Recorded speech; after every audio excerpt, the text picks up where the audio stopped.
पिछड़ा वर्ग मोर्चा के नेशनल प्रेसिडेंट चौधरी विकास पटेल है, जिन्होंने इस प्रोटेस्ट को समर्थन किया है।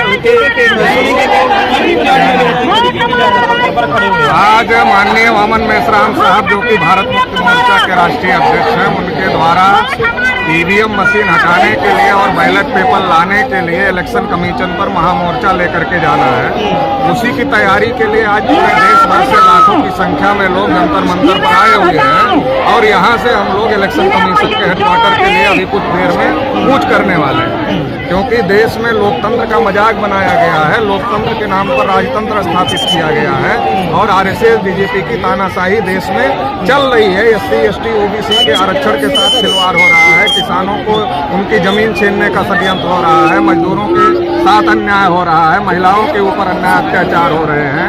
देश की सबसे बड़ी आबादी ओबीसी है, उसकी गिनती तक देश में नहीं हो रही है, उसको हक अधिकार नहीं मिल रहा है।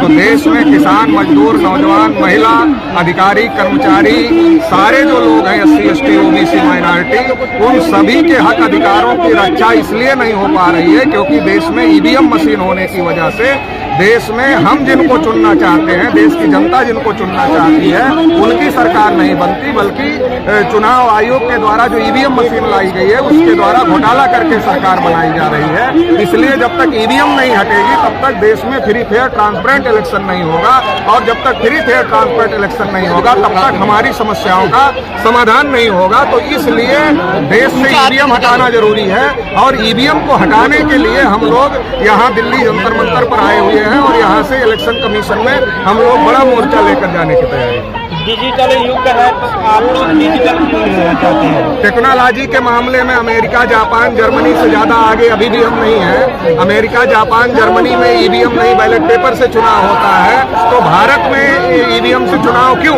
और टेक्नोलॉजी अगर आगे है, टेक्नोलॉजी के दुष्परिणाम भी उतना ही ज्यादा है। जहाँ टेक्नोलॉजी है वहाँ कुछ भी संभव है, इसीलिए तो हम कह रहे हैं कि टेक्नोलॉजी का मामला है और भारत की जो बहुसंख्यक आबादी है वो ज्यादा पढ़ी लिखी नहीं है, उसको ठीक से मोबाइल चलाना नहीं आता। तो टेक्नोलॉजी के युग में भारत में जिस प्रकार की आबादी रहती है, जिसके पास टेक्नोलॉजी की कोई जानकारी नहीं है, तो भारत के लिए ईवीएम किसी भी स्थिति परिस्थिति में उपयुक्त नहीं है। भारत के लिए बैलेट पेपर उपयुक्त है, जो हर आदमी को, अनपढ़ जाहिल आदमी को भी जो समझ में आता है तो उसको यकीन और विश्वास होता है कि हमने जिसको वोट दिया उसी को वोट मिला। लेकिन ईवीएम में 3 प्रकार के यंत्र हैं, एक जहां हम बटन दबाते हैं, फिर एक जहां पेपर ट्रेल लगा है जहां दिखता है, और एक कंट्रोल यूनिट है। एक बैलेट यूनिट है, एक कंट्रोल यूनिट है और एक पेपर ट्रेल है। हम बटन दबाते हैं, पेपर ट्रेल में दिखाई देता है, हम बटन दबाते हैं बैलेट यूनिट में और दिखाई देता है पेपर ट्रेल में, और काउंटिंग होती है कंट्रोल यूनिट की। तो जहां हम बटन दबाते हैं ना उसकी गिनती होती है, जहां हम देख रहे हैं अपने वोट को ना उसकी गिनती तीसरे की हो रही है। और इस आधुनिक युग में इसमें क्या नहीं हो सकता। और सुप्रीम कोर्ट ने 8 अक्टूबर 2013 को मान लिया कि केवल ईवीएम से फ्री फेयर ट्रांसपेरेंट इलेक्शन नहीं हो सकता। जब सुप्रीम कोर्ट ने मान लिया तो चुनाव आयोग क्यों नहीं मान लिया?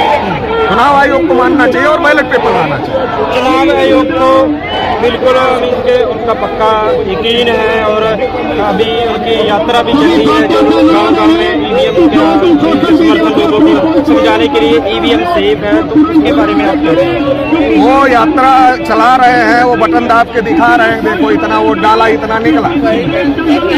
तो मशीन में तो बाद में छेड़छाड़ होती है, बाद में कुछ भी संभव है, तो आप तुरंत दिखा रहे हो, इसका क्या मतलब है?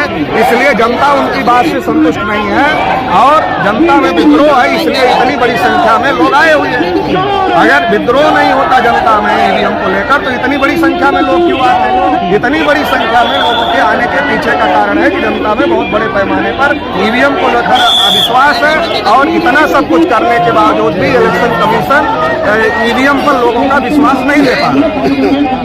विपक्ष ने बयान मांगा था इंडिया गठबंधन ने, उनकी बात नहीं चुनाव आयोग ने सुनी और आपको विश्वास है कि आपकी जो बात, चुनाव आयोग को स्वतंत्र मशीनरी के तौर पर संविधान निर्माताओं ने बनाया हुआ है, लेकिन अब जिस प्रकार से हरकतें चुनाव आयोग कर रहा है, इससे लग रहा है चुनाव आयोग आरएसएस बीजेपी के इशारे पर काम कर रहा है। तो इसलिए भी हम लोगों को को मोर्चा लेकर आने के लिए मजबूर होना पड़ा। अगर चुनाव आयोग ईमानदारी से काम करता तो फिर हम लोगों को इलेक्शन कमीशन पर मोर्चा लाने के पहले ही चुनाव आयोग फ्री फेयर ट्रांसपेरेंट इलेक्शन कराने की व्यवस्था करता है। इससे आगे क्या? अभी जंतर मंतर तो है, इससे आगे क्या? अभी हम लोगों का इलेक्शन कमीशन पर मोर्चा जाएगा और अगर आज के बाद हमारी बात नहीं मानी गई तो हम लोग बैठकर आगे क्या करना है उसको तय करेंगे और उसकी घोषणा करेंगे। मेरा लास्ट सवाल है कि आप इलेक्शन नहीं लड़ते हैं, सोशल संगठन है आपका, पॉलिटिकल पार्टी है जिनको बोलना चाहिए चुनाव लड़ रहे हैं, वो सामने क्यों नहीं आ रहे हैं? तमाम पॉलिटिकल पार्टियां इस पर थोड़ा बहुत बोलती रहती हैं, जब वो इलेक्शन हारती हैं तो बोलती रहती हैं, लेकिन सवाल थोड़ा बहुत बोलने से काम नहीं चलेगा। इस पर बड़ा एक्शन लेने की जवाबदेही है, जिम्मेदारी है और पॉलिटिकल पार्टियों को निश्चित रूप से लेना चाहिए। मगर हो सकता है सीबीआई ईडी का दबाव बहुत ज्यादा बनाया गया है, तो इससे डर रहे हो और ऐसा आम पब्लिक में भी लोग कह रहे हैं कि ईडी के दबाव से बहुत सारे लोग बहुत सारी बातें नहीं बोल रहे हैं। तो हम लोगों का हक अधिकार खत्म हो रहा था, हम लोग सामाजिक लोग हैं तो हम लोग तो बोलेंगे, पॉलिटिकल पार्टियां बोले ना बोले। आपको सीबीआई ईडी का डर नहीं है? अभी तक तो नहीं लगा है, अभी तक सीबीआई ईडी वालों ने हम लोगों को पूछा नहीं, क्योंकि उनको पता है जांच करने के लिए कुछ है नहीं इनके पास। बहुत बहुत शुक्रिया बात करने के लिए। तो ये आप सुन रहे थे तमाम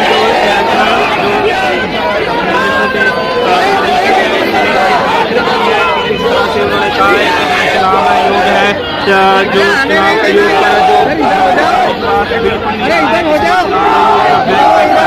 चुनाव करवाना चाहिए, ईवीएम से जो बहुत गड़बड़ी होती है जिससे जो अधिकार है